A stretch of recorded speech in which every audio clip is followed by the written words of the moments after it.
Welcome to Diwakar physics. चलिए इस video में क्वेश्चन पेपर सॉल्व कर लेते हैं आईसीएससी क्लास 10 फिजिक्स। चलिए क्वेश्चन नंबर 1 से शुरू करेंगे। तो क्वेश्चन नंबर 1 है, आप देख सकते हैं, define SI unit of work. ठीक है, अभी वर्क का एसआई यूनिट क्या है? जूल है। तो इसका मतलब एसआई यूनिट ऑफ वर्क को डिफाइन करना मतलब 1 जूल वर्क को डिफाइन करना है। तो इस तरह से डेफिनेशन होगा, when a force of 1 Newton displaces an object by 1 meter in its own direction, 1 joule of work is done। ठीक है, क्योंकि वर्क क्या होता है? Force into displacement. तो यदि 1 न्यूटन फोर्स लेंगे और 1 मीटर डिस्प्लेसमेंट होगा, डायरेक्शन सेम होना चाहिए, थीटा 0, तभी 1 जूल ऑफ वर्क होगा। तो इस तरह से आपको डेफिनेशन लिखना है। तो दूसरे क्वेश्चन में, what is the relation between SI unit and CGS unit of work. तो एसआई यूनिट जूल हो गया, ठीक है, तो 1 जूल, और सीजीएस यूनिट आर्क हो गया, तो 10⁻7 आर्क। तो ये हो गया आंसर।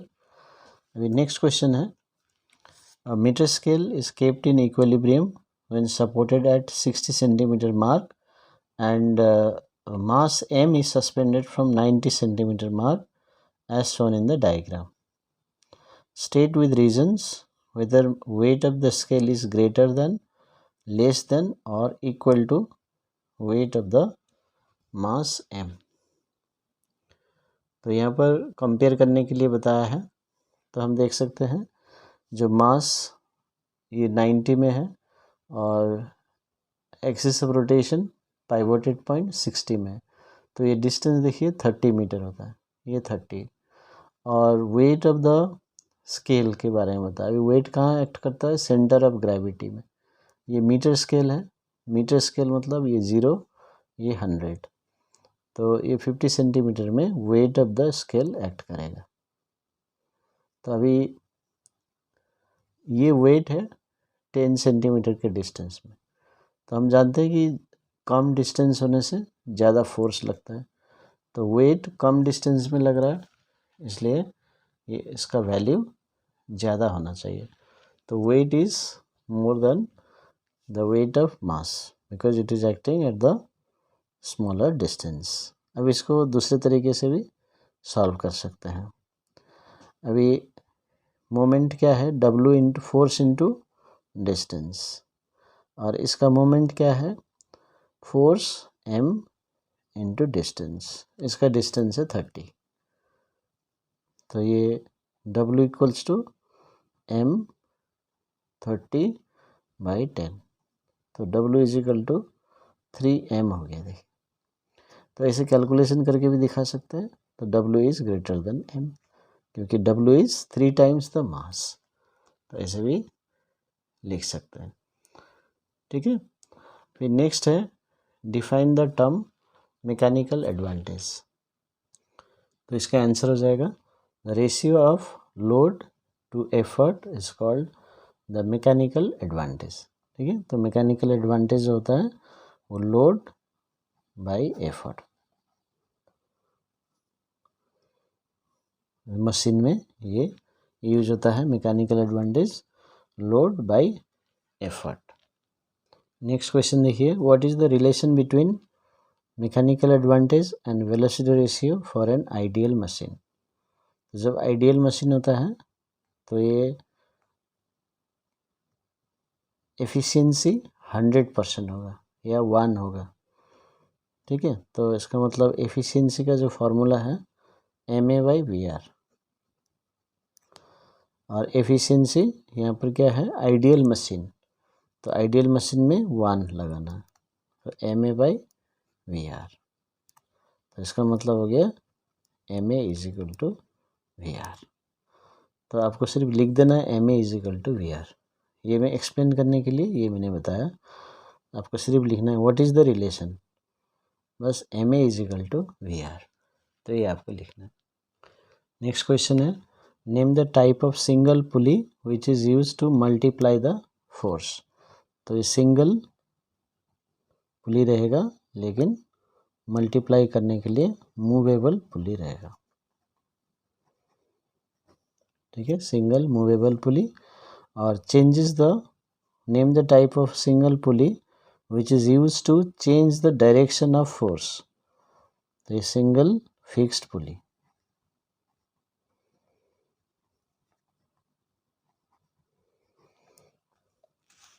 नेक्स्ट क्वेश्चन है, state the position of centre of gravity of a triangular lamina. तो एट इट्स सेंट्रॉइड, या आप लिख सकते हैं at the point of intersection of medians. ठीक है, वो भी लिख सकते हैं, या सेंट्रॉइड बोल के भी लिख सकते हैं। नेक्स्ट है plane rectangular sheet of cardboard. तो इसको point of intersection of, at the point of intersection of diagonals,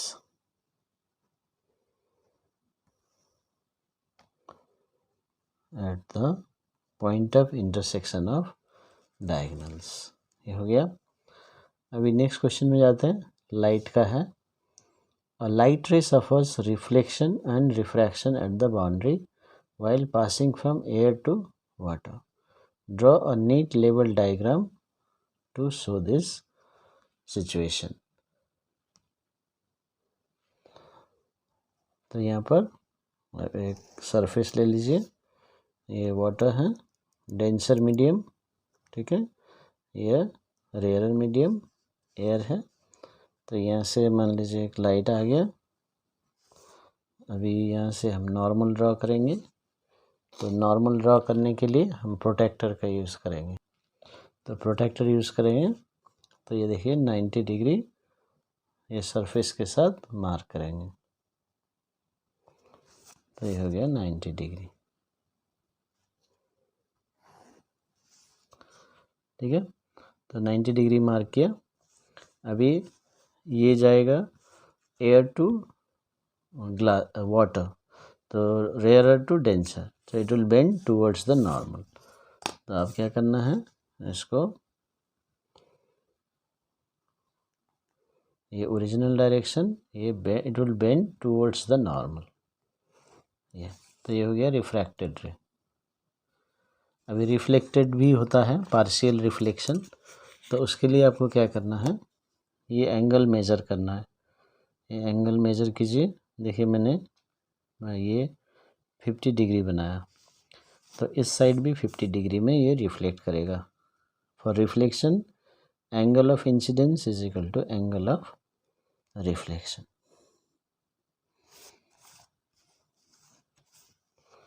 कितना था ये 50 डिग्री, इधर नॉर्मल के साथ 50 डिग्री बनाए।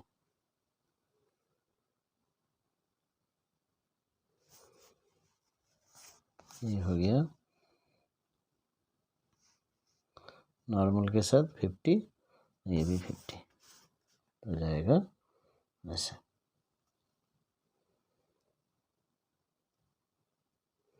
ये तो ये रिफ्लेक्टेड रे। और जब भी फिजिक्स डायग्राम आप बनाएंगे, लेबलिंग करना है। इंसिडेंट रे, ये रिफ्लेक्टेड रे, ये हो गया रिफ्रैक्टेड रे, ये हो गया नॉर्मल। कभी कभी ऐसे बना देते हैं, तो लेकिन हमेशा प्रोटेक्टर यूज़ कीजिए। तो ये हो गया आपका आंसर फॉर 2A। ठीक है, यहाँ पर देखिए रिफ्लेक्शन भी दिखाना और रिफ्रैक्शन भी दिखाना। तो ये हो गया कॉन्सेप्ट। अभी नेक्स्ट क्वेश्चन है, refractive indices of glass and water are 3/2 and 4/3 respectively. In which of the two media does the light travel faster? What is the ratio of the speed of light in these two media? ठीक है, तो आपको simple concept याद रखना है कि vacuum में सबसे ज़्यादा स्पीड होता है। इसका मतलब रेयरर मीडियम में ज़्यादा स्पीड होगा, डेंसर मीडियम में कम स्पीड होगा। और रिफ्रैक्टिव इंडेक्स भी वही बताता है, जिसका वैल्यू ज़्यादा होगा वो डेंसर मीडियम होगा। तो अभी ये देखिए, ये 3/2 है, ये 1.5 है और ये 1.33 है। ये रिफ्रैक्टिव इंडेक्स ग्लास का ज़्यादा है, तो इसमें स्पीड कम हो जाएगा, ठीक है। और जो रेयरर मीडियम है, रेयरर देन दिस, उसमें स्पीड ज़्यादा होगा। तो in which of the two media does the light travel faster? Faster होगा वाटर में। तो याद रखना है, रिफ्रैक्टिव इंडेक्स डेंसिटी बताता है और ज़्यादा डेंसिटी होने से कम स्पीड होगा। अभी what is the ratio of the speed of light in this two media?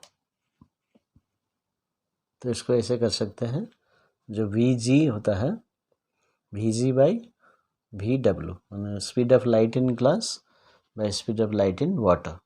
तो स्पीड ऑफ लाइट जो होता है वो रिफ्रैक्टिव इंडेक्स के रेसिप्रोकल होगा, इन्वर्सली प्रोपोर्शनल होगा, है ना। अभी जैसे हमने क्वेश्चन 1 में डिस्कस किया, तो इसलिए μg नीचे लिखिए, μw ऊपर लिखिए, ठीक है। Vw नीचे है या μw ऊपर आएगा, क्योंकि V और म्यू में वो रेसिप्रोकल होता है, इन्वर्सली प्रोपोर्शनल होता है। तो बस वैल्यू पुट कर दीजिए, तो 8/9 है, तो ये 8:9, तो ये हो गया आंसर। नेक्स्ट क्वेश्चन देखिए, which of the two lenses concave और convex always forms virtual image? तो जब ये वर्चुअल इमेज का बात आता है तो ये कॉन्केव होगा। कन्वेक्स क्या करता है, रियल भी बनाता है और वर्चुअल भी बनाता है, तो concave is the answer. Which lens can produce image of same size? अब कॉन्केव क्या होता है, वर्चुअल होता है और डिमिनिश्ड होता है, हमेशा वर्चुअल, हमेशा डिमिनिश्ड। तो सेम साइज तो कॉन्केव नहीं दे सकता, तो ये कन्वेक्स होगा, क्योंकि कॉन्केव हमेशा याद रखिए डिमिनिश्ड वर्चुअल इमेज, तो ये कन्वेक्स लेंस सेम साइज का दे सकता है। नेक्स्ट क्वेश्चन है, name so two waves A and B have wavelengths 0.1 nanometer and 900 nanometer respectively. Name two waves. तो वेवलेंथ के हिसाब से आपको नेमिंग करना है। तो इसका आंसर होगा, ये एक्सरे होगा और ये इंफ्रारेड रे होगा, ठीक है। तो लेकिन ये जो वेवलेंथ रेंज है उससे भी याद करने की ज़रूरत नहीं है, तो आप सिर्फ वायलेट और रेड का याद कर सकते हैं। एक्सट्रीम पॉइंट्स, एक्सट्रीम जो वेवलेंथ है वो याद कर सकते हैं। तो लेकिन ये जो क्वेश्चन दिया है तो इसको हम 0.1 नैनोमीटर होता है एक्सरेज और इसका इंफ्रारेड। नेक्स्ट है, a coin lies at the bottom of a trough, the height of water is 15 centimetre, find the apparent depth. तो ये हो गया रियल डेप्थ, ये रियल डेप्थ, ये रिफ्रैक्टिव इंडेक्स। तो फॉर्मूला है mu is equal to real depth by apparent depth. तो mu कितना है 4/3, रियल डेप्थ 15 और अपरेंट डेप्थ आपको निकालना है। तो x ले लीजिए, फिर क्रॉस मल्टीप्लाई करिए, so x is equal to 4x is equal to 45, x is equal to 45/4, तो हो जाएगा 1.25। यहाँ पर सेंटीमीटर है तो ये भी सेंटीमीटर। अभी हमेशा फिजिक्स का आंसर में, न्यूमेरिकल का आंसर में यदि यूनिट चाहिए तो यूनिट देना पड़ता है, नहीं तो 1 मार्क्स चले जाएगा आपका। तो ये यूनिट यहाँ सेंटीमीटर है, इसलिए यहाँ भी सेंटीमीटर दिया। नेक्स्ट क्वेश्चन में जाते हैं, a wave passes from one medium to another medium, mention one property of the wave which changes. ठीक है, तो अब इसमें क्या है, स्पीड चेंज करता है, वेवलेंथ चेंज करता है, तो दोनों में से एक लिखना है, which does not change। तो फ्रीक्वेंसी डज नॉट चेंज। तो ये हो गया answer. Next question VI graph है। VI graph for a series combination and for a parallel combination of two resistors given below. Which of the two, A और B, represent series combination? अब इसमें देखना है कि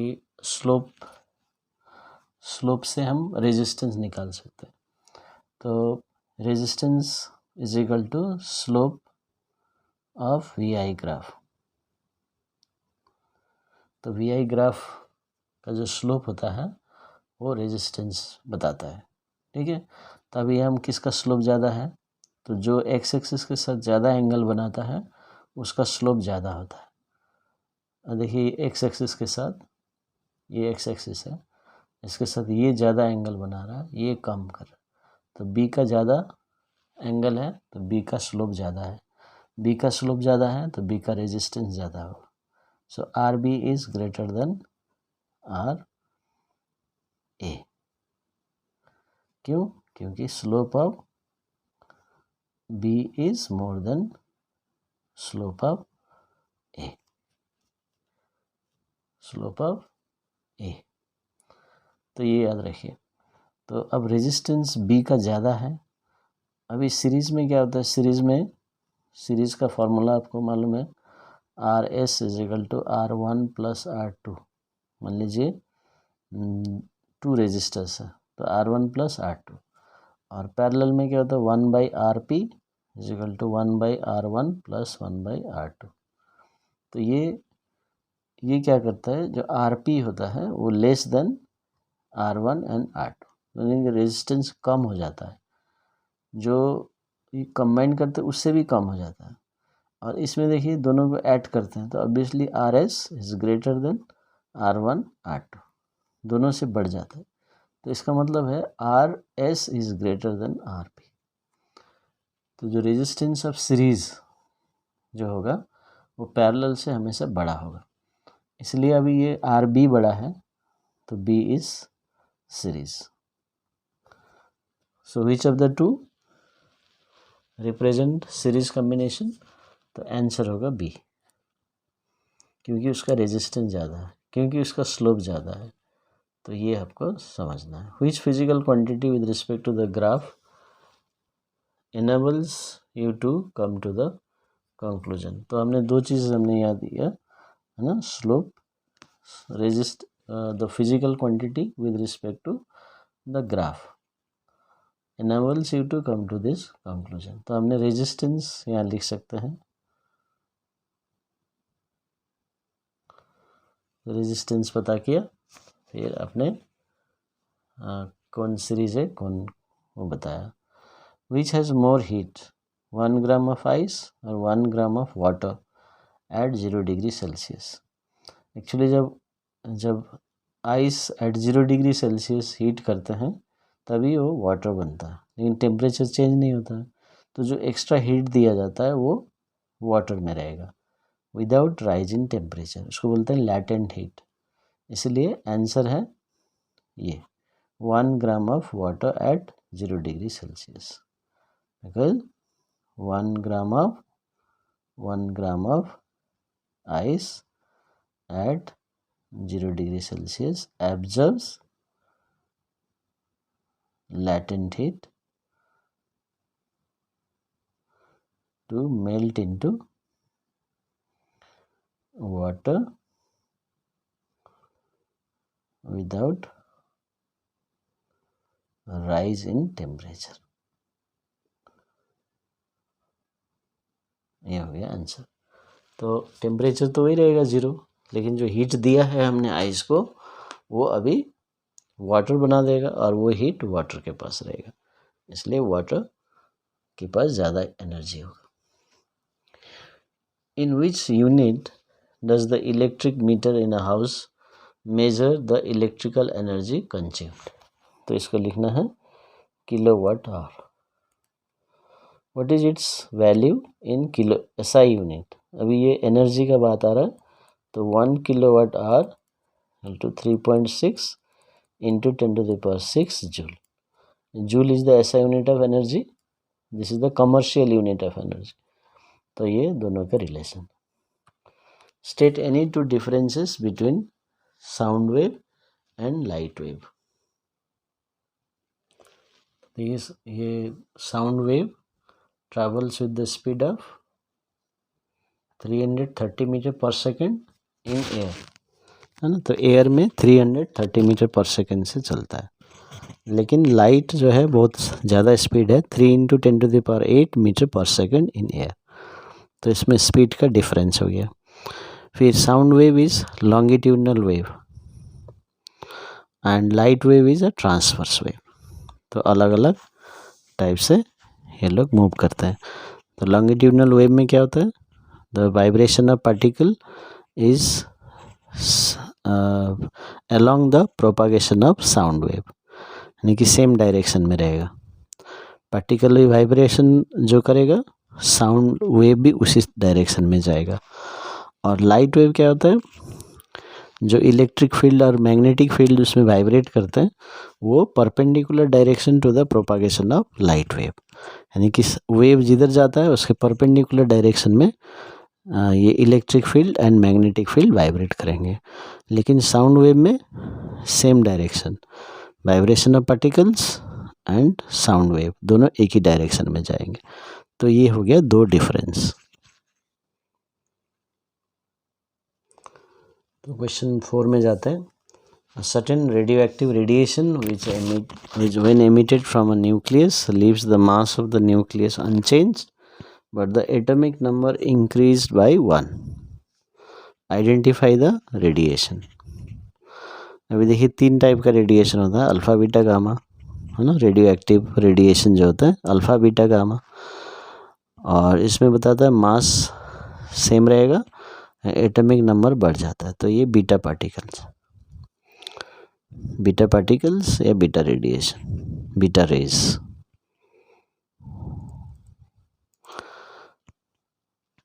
अब इसका एक कैरेक्टरिस्टिक द रेडिएशन मेंशन, तो आप लिख सकते हैं it ionizes the gas molecules,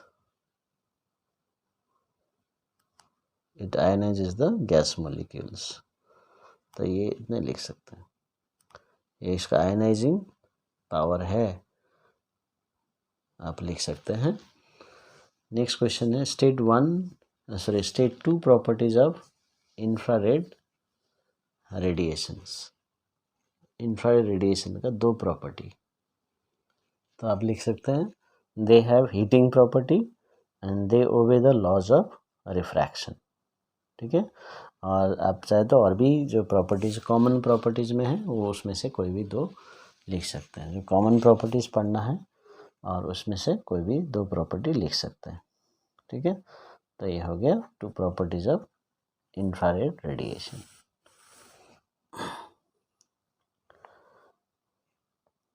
अभी name the waves which are used for sound ranging. ठीक है, इसका मतलब जो सोनार है तो अल्ट्रासोनिक साउंड, और you can write directly ultrasound. Why are the waves mentioned by you in part 1 not audible to us? तो अब ये ऑडिबल क्यों नहीं है, क्योंकि they have frequency higher than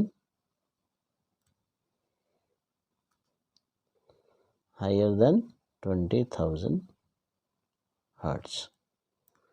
तो हम लोग जो सुनते हैं 20 हर्ट्ज टू 20,000 हर्ट्ज, लेकिन अल्ट्रासाउंड का यानी कि अल्ट्रासोनिक साउंड, अल्ट्रासोनिक वेव का जो फ्रीक्वेंसी है 20,000 से ज़्यादा होता है, तो हम सुन नहीं सकते। नेक्स्ट क्वेश्चन में जाते हैं। Define heat capacity of a substance and state its SI unit. Heat capacity तो देख लीजिए, the amount of heat energy required to increase the temperature of a body by 1 kelvin, ठीक है, टू रेज द टेम्परेचर और to increase the temperature of a body by 1 kelvin, और 1 degree Celsius भी लिख सकते हैं क्योंकि SI यूनिट केल्विन होता है, तो हम कोशिश करेंगे SI यूनिट के हिसाब से डिफाइन करने का, तो इसलिए बाय 1 केल्विन लिखना ज़्यादा अच्छा है।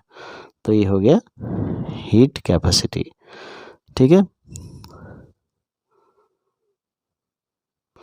अब इसका फॉर्मूला यदि हम लिखते हैं H equals to Q by delta T, ठीक है, तो ये हो गया फॉर्मूला। तो इसलिए इसका यूनिट लिख सकते हैं, Q का हो गया हीट, इसका मतलब जूल, और चेंज इन टेम्परेचर का केल्विन, तो joule per kelvin is the SI unit, ठीक है, जूल पर केल्विन। तो SI यूनिट जब बोलेगा तो डिग्री सेल्सियस नहीं लिखना है, तो जूल पर केल्विन ही लिखना है, ठीक है, तो ये याद रखना है।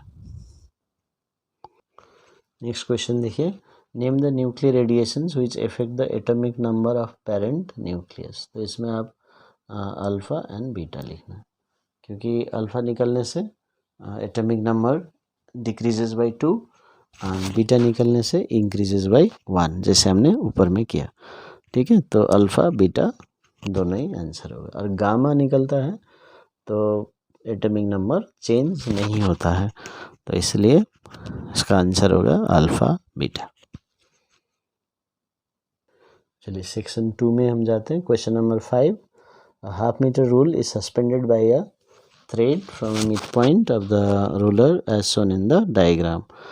It balances horizontally when 50 gram and unknown weight W are suspended from 10 and 45 centimeter mark respectively. Calculate the magnitude of the weight W. तो अब इसमें जो weight यहाँ पर लगता है, weight of the ruler centre of gravity में लगता है, ठीक है। तो अब 3 फोर्स है, तो हम देख सकते हैं। तो हमें इस टाइप के क्वेश्चन में क्या करना है, अभी कौन कौन से फोर्स एंटी क्लॉकवाइज मोमेंट, कौन से फोर्स क्लॉकवाइज मोमेंट, ठीक है। अभी 50 जो ग्राम है, 50 ग्राम फोर्स, ये फोर्स इनटू डिस्टेंस हम करेंगे। तो डिस्टेंस कितना है देखिए, ये 10 से लेके 25 तक, तो 25 माइनस 10, ये हो गया। अभी ये जो वेट है, वेट ऑफ द रूलर, इसमें ये सेंटर ऑफ ग्रेविटी में लगा है, तो इसका डिस्टेंस 0 हो जाएगा, तो ये कोई भी मोमेंट प्रोड्यूस नहीं करेगा, तो इसलिए छोड़ दीजिए इसको। लेकिन जब पॉइंट ऑफ सस्पेंशन या pivoted point centre of gravity से दूसरा होता है, तब ये फोर्स भी जो है वो मोमेंट प्रोड्यूस करेगा, जैसे ऊपर में हमने क्वेश्चन में डिस्कस किया। लेकिन इस केस में ये 0 डिस्टेंस में है, इसलिए ये कोई मोमेंट नहीं करेगा।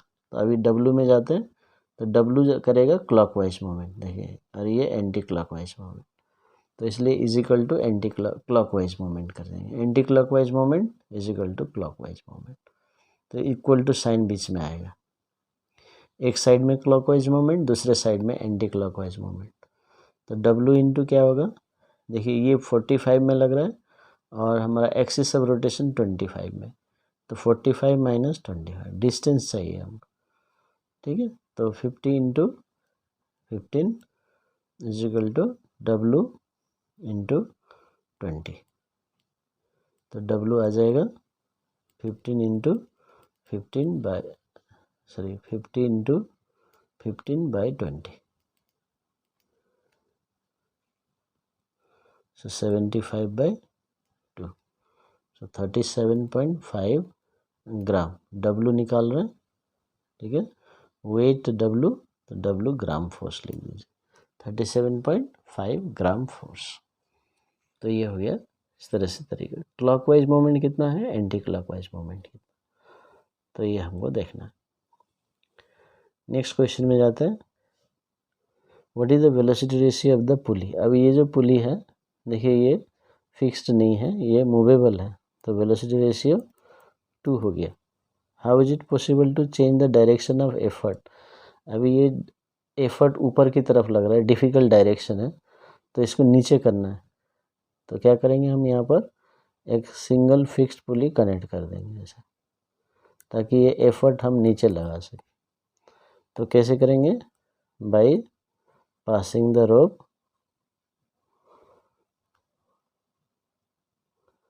Over the single fixed pulley, और by using single fixed pulley भी लिख सकते हैं।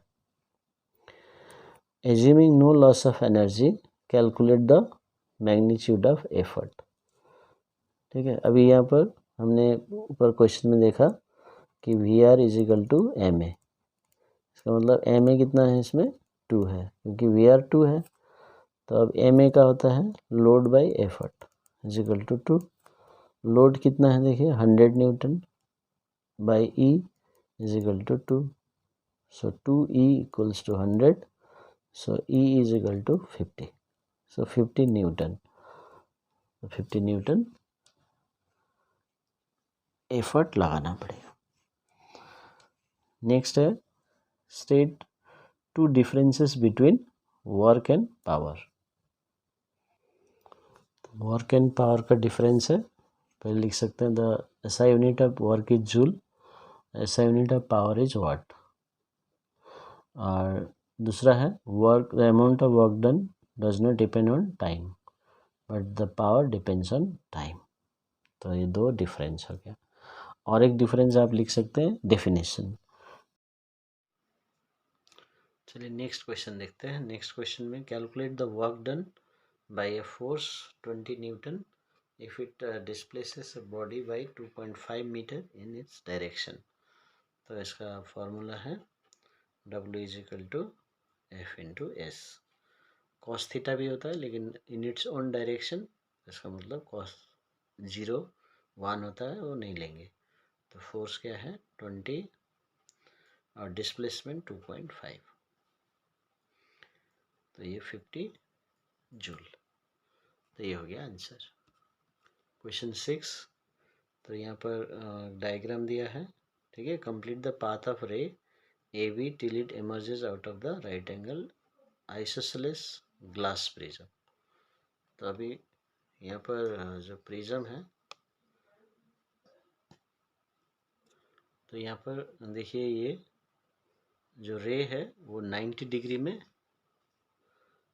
एंट्री कर रहा है, तो ये अलोंग द नॉर्मल है, तो इट विल गो अनडेविएटेड।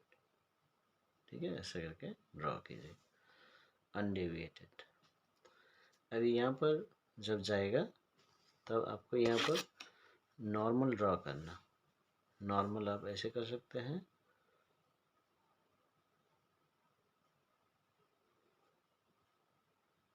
ये नॉर्मल आप ड्रॉ कीजिए।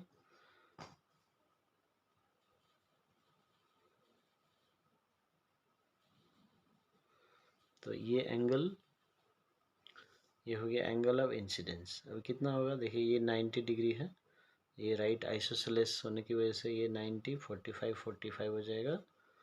ये 45 हो गया, तो ये भी 45 हो गया, टोटल 180 होता है ना, 90 हो गया, ये दोनों मिला के 90 होना पड़ेगा। तो 45 45। अभी मैंने ये नॉर्मल ड्रॉ किया तो ये पूरा 90 है, तो ये 45 होगा। तो देखिए अभी एंगल ऑफ इंसिडेंस 45 और क्रिटिकल एंगल 42। तो यही है इसका assumption. State the assumption made in completing the diagram. The critical angle of glass is 42 degree, ये एजम्पशन लिया। तो अभी यहाँ पर i is greater than critical angle, और ये रे जो है वो डेंसर से रेयर मीडियम की तरफ जा रहा है। तो 2 कंडीशन है, ये angle of incidence critical angle से बड़ा होना चाहिए और डेंसर से रेयर की तरफ जाना चाहिए। ठीक है, तभी वो टोटल इंटरनल रिफ्लेक्शन होता है। तो इसलिए हम टोटल इंटरनल रिफ्लेक्शन करेंगे, तो इस साइड में जो एंगल बनेगा वो 45 डिग्री बनेगा। तो देखिए ये 45 डिग्री में ये आएगा। तो आपको प्रोटेक्टर यूज़ करना है। ये 45 डिग्री, तो ये भी 45 हो जाएगा। तो अभी ये यहाँ नॉर्मल ड्रॉ करेंगे, उसके बाद डिसाइड करेंगे। देखिए नॉर्मल 90 डिग्री, फिर ये 45 हो गया। तो अब यहाँ से फिर 45 डिग्री रिफ्लेक्शन होगा। सिर्फ कंडीशन देखिए फिर पूरा हो रहा है। कंडीशन क्या है, आई इज़ 45, यहाँ भी 45 है, क्रिटिकल एंगल 42 है, तो बड़ा हो गया। और ये रे है डेंसर मीडियम, अभी रेयरर की तरफ जाने वाला है, तो इसलिए दोनों कंडीशन फुलफिल हो रहे हैं। तो ये टोटल इंटरनल रिफ्लेक्शन होगा। तो ये 45 यहाँ पर जाएगा, तो इस एंगल में रिफ्लेक्ट करेगा। फिर हम देखेंगे ये 45, ये 45 हो जाएगा, ये ऑलरेडी 45 है, तो ये 90 हो गया। तो इसका मतलब दिस रे will go out undeviated from here. तो ये हो गया आपका डायग्राम। नेक्स्ट क्वेश्चन में जाते हैं। Copy the diagram and complete the ray diagram to prove that marble placed in water appears raised. तो इसमें भी क्या करना है, एक रे जो है ये नॉर्मल ड्रॉ करेंगे। ठीक है, यहाँ से नॉर्मल ड्रॉ करेंगे तो ये सीधा बाहर चले जाएगा। और एक ऑब्लिक रे ड्रॉ करेंगे ये, और यहाँ पर एक नॉर्मल ड्रॉ करेंगे ऑब्लिक रे, स्लोपिंग रे। तो ये नॉर्मल ड्रॉ कीजिए, ऊपर भी कर सकते हैं, नीचे भी कर सकते हैं, इस तरह से। ये 90 degree,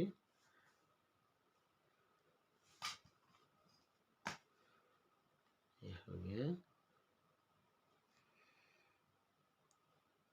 normal.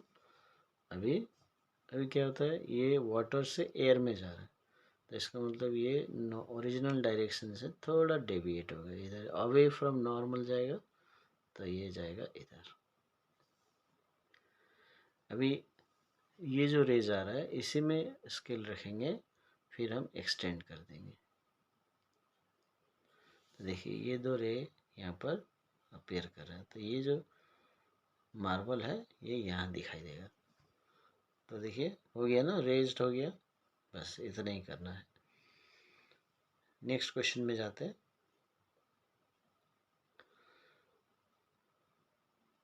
AB is the object placed in front of a lens. If the image formed on the screen is screen, देखिए अभी स्क्रीन में बनेगा और मैग्नीफाइड बनेगा, तो कौन सा लेंस होगा। अभी स्क्रीन में जो इमेज बनता है वो रियल इमेज होता है, क्योंकि real image can be obtained on the screen, है ना। तो इसलिए रियल इमेज पहले हमने देखा था कि कन्वेक्स लेंस जो है रियल और वर्चुअल दोनों बनाता है, लेकिन कॉन्केव लेंस हमेशा वर्चुअल होता है। तो इसका मतलब ये रियल बन रहा है, स्क्रीन में बन रहा है, तो ये लेंस होना चाहिए कन्वेक्स। तो कॉन्केव तो हो ही नहीं सकता, वो तो हमेशा वर्चुअल इमेज बनाता है, which cannot be obtain on the screen. तो इसलिए ये कन्वेक्स लेंस है। अभी कन्वेक्स लेंस है, तो इमेज बनाने के लिए देखिए ये टिप से एक रे ले लीजिए और ये फोकस से जाएगा। देखिए हमेशा parallel ray passes through focus. Repeat कीजिए, पैरेलल रे or the ray parallel to principal axis after refraction will pass through focus। ठीक है, अब दूसरा रे लीजिए फ्रॉम द ऑप्टिकल सेंटर, ये है ऑप्टिकल सेंटर, तो यहाँ से ऐसा, तो यहाँ दोनों रे जाके एक्चुअली मीट कर रहे हैं, तो यहाँ पर इमेज बन जाएगा।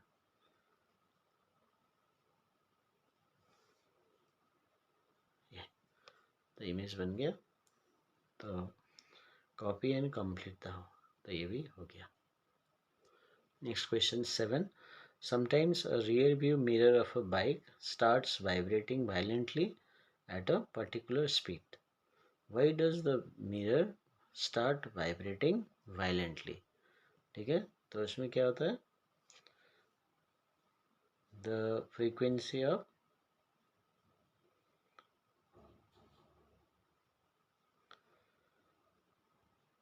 vibration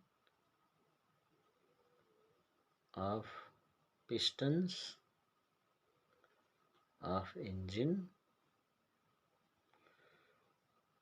matches with the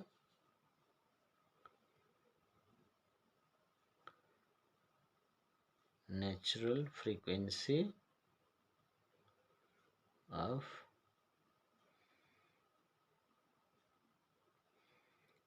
the frame of rear view mirror.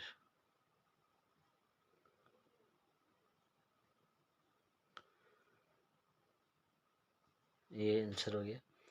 Name the phenomena, इसको बोलते हैं रेजोनेंस। ठीक है, फ्रीक्वेंसी मैच करेगा इसलिए रेजोनेंस होगा। What are ultraviolet suggest a way by which these vibrations can be stopped। तो इसका एक तरीका है by changing the speed of the bike। तो स्पीड चेंज कर दीजिए, पिस्टन का फ्रीक्वेंसी चेंज हो जाएगा, फिर वो मैच नहीं करेगा, फिर रेजोनेंस नहीं होगा, तो वाइब्रेशन बंद हो जाएगा। नेक्स्ट क्वेश्चन है what are ultraviolet rays, write any two uses of ultraviolet rays and how are ultraviolet radiations detected. तो आपका आंसर इस तरह से आप लिख सकते हैं, electromagnetic radiations whose wavelength is shorter than that of violet light are called ultraviolet rays or ultraviolet radiations।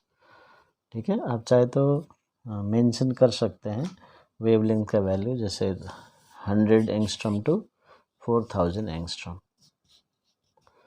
कर सकते हैं, नहीं तो शॉर्टर देन वायलेट लाइट भी लिख सकते हैं। फिर उनका यूज़ पूछा है, तो they are used in water purifiers and they synthesize vitamin D in our body. तो ये हो गया यूज़।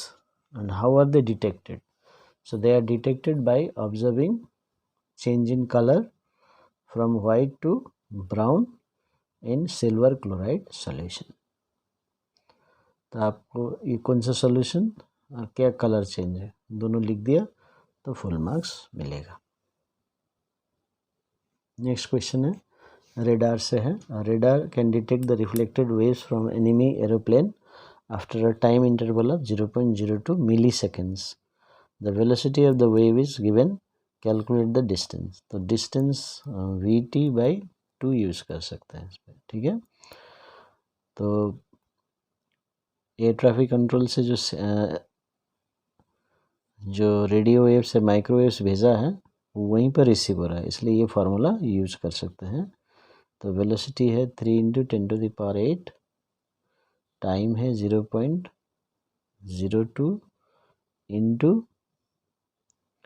10⁻³ मिली सेकेंड्स है, मिली सेकेंड्स, तो इसलिए 10⁻³ डिवाइडेड बाई 2। तो 3 × 0.02 × 10⁵ लिखिए, इसको 2 से डिवाइड कीजिए, तो 8 - 3 5 होता है ना, तो हो गया। अभी फिर इसको और सिंप्लीफाई कर सकते हैं, 2 × 10⁵/200, तो ये 2 कैंसिल 100, सो 3 × 10⁻³ मीटर। तो ये 2 0 यहाँ कैंसिल कर दिया, सो 3 × 10⁻³ मीटर। तो इस तरह से समझ सकते हैं। Name a similar system used by submarines to detect the enemy ships. तो ये हो गया सोनार। ठीक है, साउंड नेविगेशन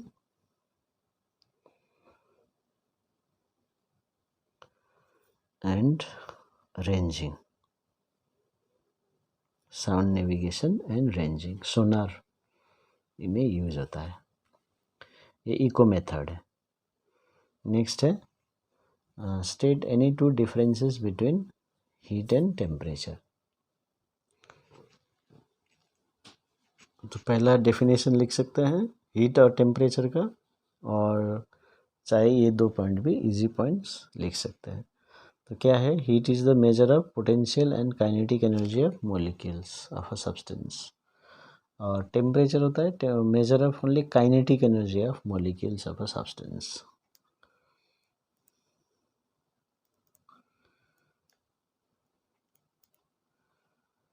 ऐसे लिख सकते हैं। और ऐसा unit of heat is joule, और ऐसा यूनिट ऑफ टेम्परेचर केल्विन। अलग है तो क्वांटिटीज भी अलग है। नेक्स्ट क्वेश्चन है, why does the weather becomes pleasant initially when water starts freezing in cold countries. तो अभी when water starts freezing, it releases its latent heat to the surrounding which makes the weather pleasant initially। तो यहाँ पर है releases का important है और latent heat to the surrounding, ये इम्पोर्टेंट। तो ये लिख देने से आपको मार्क्स मिल जाएगा।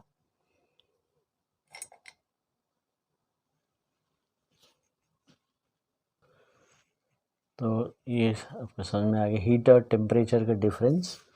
आप चाहे तो डेफिनेशन लिख सकते हैं, नहीं तो ये heat is the measure of potential and kinetic energy of a molecule of a substance, ये लिख सकते हैं। और temperature is the measure of only kinetic energy of the molecules of the substance. तो यहाँ पोटेंशियल और काइनेटिक है और यहाँ पर खाली काइनेटिक है, तो ये डिफरेंस है। और ऐसा unit of heat is joule, ऐसा unit of temperature is kelvin, तो ये डिफरेंस है।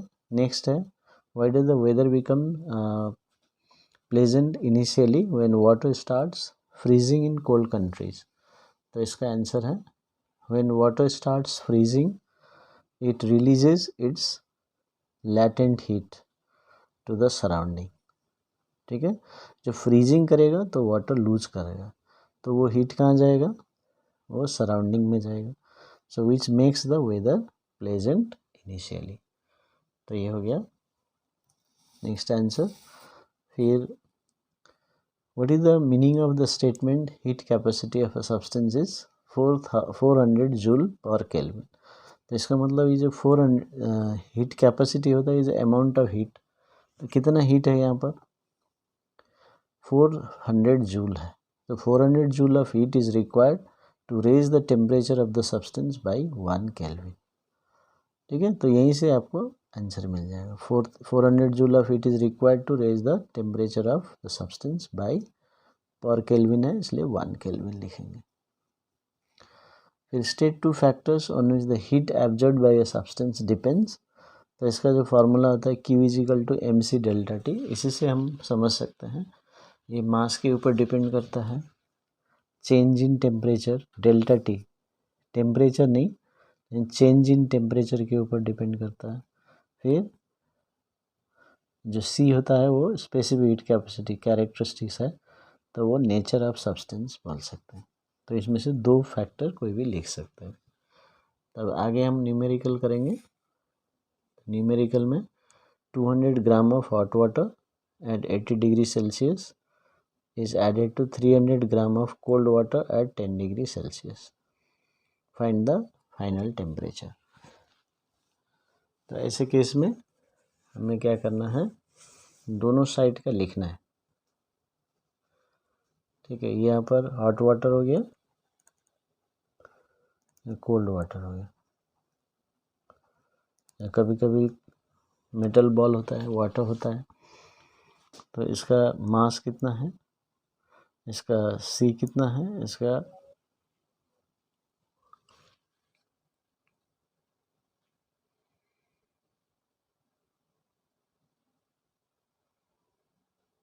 तो मैंने लिख लिया मास 200 ग्राम है हॉट वाटर का, कोल्ड वाटर का 300 ग्राम, C दिया हुआ है। अब नहीं भी लेते हैं तो चलेगा, दोनों साइड कैंसिल हो जाता है। और पहला टेम्परेचर है 80 डिग्री, कोल्ड वाटर का है 10 डिग्री।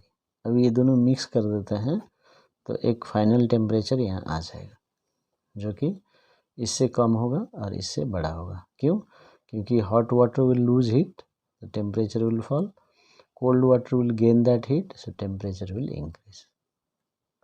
तो दोनों का ये टेम्परेचर होगा। तो अभी heat lost by hot water. तो यहाँ पर चेंज इन टेम्परेचर होगा, तो इसलिए mc डेल्टा टी लगाना। तो मास कितना है 200 ग्राम। ये सी, अब सी रखिए, डेल्टा टी चाहे तो वैल्यू पुट कर सकते हैं। डेल्टा टी हो गया। अभी यहाँ पर ध्यान दीजिए, ये पहले इसका 80 है, अभी बाद में TF होगा और TF कम होगा, इसलिए 80 माइनस TF लिखें, क्योंकि हॉट वाटर है, ये ठंडा हो जाएगा। तो ये टेम्परेचर बड़ा है, ये कम है, तो इसलिए ये माइनस ये करना। ओके, इसको ऐसे रख दीजिए, heat gained by cold water. इसका भी टेम्परेचर चेंज हो रहा है, तो ये फार्मूला लगाना। तो मास कितना है 300 ग्राम, सी रहेगा डेल्टा टी। देखिए अभी ये फाइनल टेम्परेचर इसका भी है, ये बड़ा होगा ये कम होगा, इसलिए पहले TF लिखेंगे फिर -10 लिखेंगे। अभी by the principle of calorimetry क्या होता है, ये 200 C 80 minus TF is equal to 300 C TF minus 10, ये आ गया। तो दोनों को इक्वल करना है, तो CC कैंसिल हो जाता है, इसलिए मैंने पुट नहीं किया। आप पुट करके फिर कैंसिल कर सकते हैं, कोई बात नहीं है, वो भी चलेगा। 0 0 कैंसिल कर सकते हैं, तो ये 160 minus 2 TF is equal to 3 TF minus 30। So minus 5 TF, ये इधर आके माइनस हो जाएगा, सो माइनस 30 माइनस 160। तो TF इक्वल्स टू 190 बाई -5। तो 5 3 से 15, 4 आएगा 8, तो 38 डिग्री सेल्सियस इसका आंसर होगा। क्वेश्चन 9 है, name and state the law that relates potential difference and current in a metal conductor. So ये नेम लिखा है, तो इसको ओम्स लॉ लिख दीजिए, ओम्स लॉ। फिर इसका स्टेट भी लिखा है, तो स्टेटमेंट लिखना है। तो ओम्स लॉ क्या है, the current flowing in a conductor is directly proportional to the potential difference applied across its ends provided that the temperature and other physical conditions remains constant or same। तो ये हो गया Ohm's law. तो next question में देखते हैं, why would the law not hold true if we pass current through the conductor continuously for long time.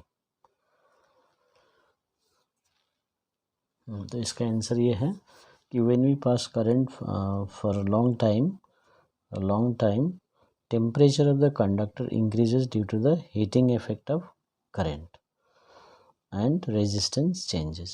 resistance constant होना चाहिए ओम्स लॉ में, लेकिन चेंज हो रहा है टेम्परेचर की वजह से, तो इसलिए ये लॉ अप्लाई नहीं होगा। ठीक है, नेक्स्ट सर्किट है। तो यहाँ total resistance across A B बोला, तो यहाँ पर देखिए ये जो 3 रजिस्टर है, ये दोनों सीरीज पैरेलल में है, सॉरी ये दोनों पैरेलल में, ऑपोजिट एंड्स देखना है हमें, ऑपोजिट एंड्स साथ में है कि नहीं। इसका ये एंड साथ में है, दूसरे एंड भी साथ में है, तो पैरेलल है। तो 1/RP 1/6 plus 1/3।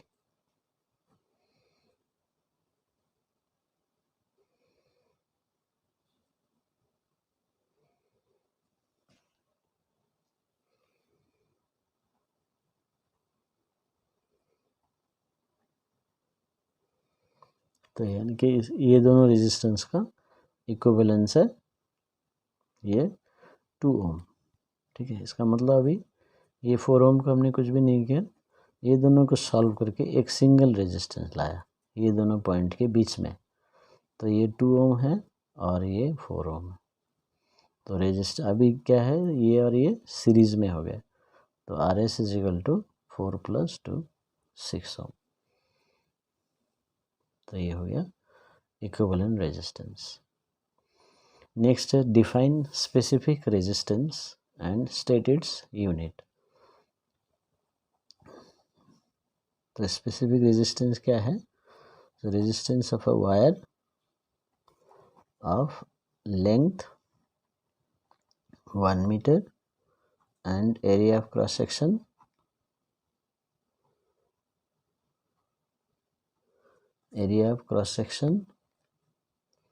of 1 meter square. So resistance of a wire of length 1 meter and area of cross section of 1 meter square is called specific resistance or resistivity. तो यूनिट क्या है? Ohm metre. यूनिट है ohm metre.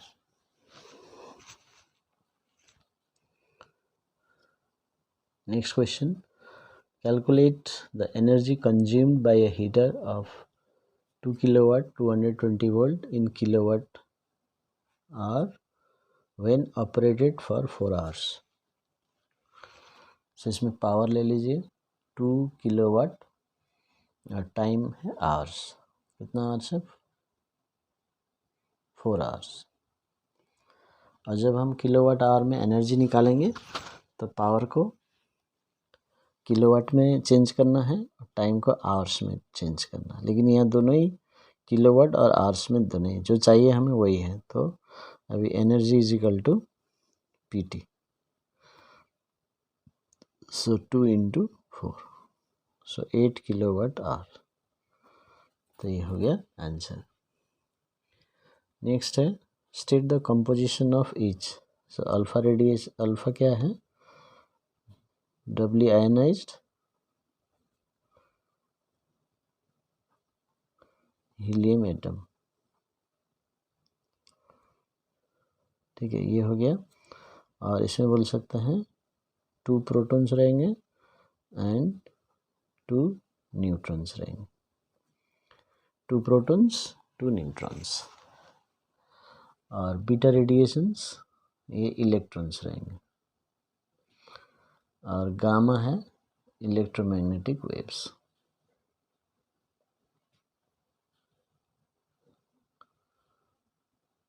Electromagnetic waves. Arrange the nuclear radiations alpha, beta, gamma in increasing order of penetrating power. सबसे जो बड़ा होता है penetrating power में गामा होता है। और इंक्रीजिंग ऑर्डर बोलने से फिर alpha less than beta less than gamma, यानी गामा सबसे ज़्यादा हो गया। इंक्रीजिंग ऑर्डर तो सबसे छोटा alpha, then beta, then gamma. Increasing order of their speed, तो ये भी ऐसे ही है। गामा तो सबसे ज़्यादा होता है, वो स्पीड ऑफ लाइट हो गया। Increasing order of ionising power, अभी गामा ज़्यादा पेनिट्रेट करता है इसलिए आयनाइज कम करता है। बीटा फिर अल्फा, अल्फा सबसे ज़्यादा आयनाइजिंग करेगा। ठीक है, तो ये हो गया order. Radioactive, nucleus is oxidised, what changes will take place in the nature of radioactivity of the nucleus? So no change takes place. Reason? Because radioactivity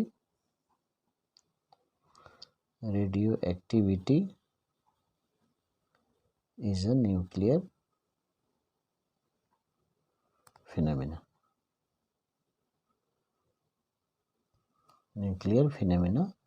But oxidation is chemical phenomena. So that's why no change in the radioactive behavior. Next, complete the following reaction. तो यहाँ पर 15 इन दिया, 4 दिया, तो यहाँ 11 हो जाएगा। और यहाँ 5 + 2 7, तो 7 हो गया। तो ये हो गया। तो इस तरह से सॉल्व कर सकते हैं।